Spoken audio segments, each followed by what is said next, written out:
Sam, thanks so much for joining me Thanks today. for having me. So Indeed and OpenAI are both mission-driven companies. Our mission is to help people get jobs. Yours is to ensure that artificial general intelligence benefits all humanity. Talk a little bit about how you think those missions complement each other. Quite a bit, I think. We think that AGI will be an incredible tool for people to use to express themselves, to create new things, to continue to build this valuable society that we all get to benefit from. And I personally think this will be one of the most incredible tools people have yet built, and the jobs of the future and the impact that people can have on creating value for each other will just be incredible. So we're very excited. So AI as a field has been around since the 50s. It's been in practice since the 80s, and in the last couple decades, it's pretty much in and around our lives all day, every day. And yet public interest really exploded starting in November of 2022. What do you think it was about ChatGPT that has captured people's imagination in a way that AI didn't seem to before? I think the user experience of the technology always matters a lot. We had good models in the API, and in fact, part of the reason that we got excited to do ChatGPT was noticing that people were using our API in our playground, which is kind of how you can test things out, for sort of chat-like use cases.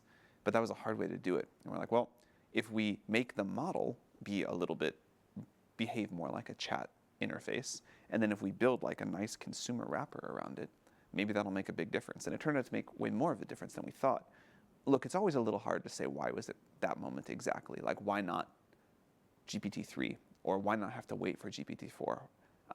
GPT 3.5 was clearly, in retrospect, over the threshold of why you're like, wow, I'm talking to this thing and it's understanding enough of what I want and doing enough useful stuff that I get value out of it. But I think there's technology and product, and they interact in these complex ways, and when they kind of come together and the multiplicative product of them is sufficient for people to say, wow, I really get it now, there's a little bit of chance in when that moment happens. We knew it was going to happen, but why right then and not a little bit before or after? Less clear. At Indeed, we are always looking for ways to connect job seekers with employers in simpler and more effective ways. One key aspect of this is making sure job recommendations are not only accurate, but also clear and trusted by job seekers. Here's one example of where our partnership with OpenAI comes in. We've spent years building and refining our super effective matching models, but regardless of how smart the recommendations are, job seekers need to understand they're a good fit in order to take advantage of them. That's why we've integrated OpenAI's GPT large language models, or LLMs, to create simple, personalized explanations for job seekers. Our Invite to Apply feature uses AI to match jobs based on a candidate's resume, profile, and qualifications. Previously, we used a message template for each recommendation, which was functional but lacked personalization. Now with OpenAI's technology, the recommendations are clearer, more compelling, and tailored specifically to each job seeker's background. The results have been significant. We've seen a 20% increase in started job applications and a 13% improvement in hiring success, meaning more quality candidates are applying and employers are finding the right hires faster. We're leveraging OpenAI's LLM technology in multiple areas beyond recommendations, from our AI-driven job description generator to highlighting candidate and job fit in smart sourcing and in job search, and more. As we move forward, AI will continue to play a pivotal role in how we innovate and how we work. So one question that I get a lot, and I would love to hear your thoughts, the pace of innovation is breathtaking in AI right now, and a undergraduate who is a freshman in college right now, by the time they graduate, might find that some of the things that they're learning might be potentially obsolete by the time they graduate. What would you say to a high school student or a college student on what they should be studying to help them prepare for a future? I mean, the clearest, most obvious two things to say. Number one, you've got to learn to use the tools. When I was in school, computer programming was already popular, but nothing like it is popular today. And people would say the same things, many of the same things they say about AI now, then they would say about programming, which is like, oh man, this is going to change things so much, and this is going to make like a lot of the jobs of today go away. And to me, the most obvious thing was, well, if that's the case, I better like get really good at using this tool, and if that's the thing that's going to like have this big impact. And I think the story on computer programming has been a huge net positive. It has made some classes of jobs go away. It's made way more new things happen, and also given us the ability to do a lot of new things. But it was, like, in retrospect, that was a really good decision, that I should like get very comfortable with that tool. And I think the same thing is true now. You want to get really comfortable with these new tools because we don't know exactly what the jobs of the future are going to look like. I'm confident that there will be lots of jobs, and also that many of them will look somewhat different than the jobs of today, but we never seem to run out of stuff to do. Thing number 2 is, which I touched on a little bit, I think we can say some deeply true statements about what humans seem to care about, and that figuring out how to create those things, figuring out how to build the experiences, products and services that people of the future are going to want, figure out how to be useful to people, that seems like a really valuable thing, more than any specific set of knowledge. At Indeed, our mission of helping people get jobs keeps us constantly moving forward.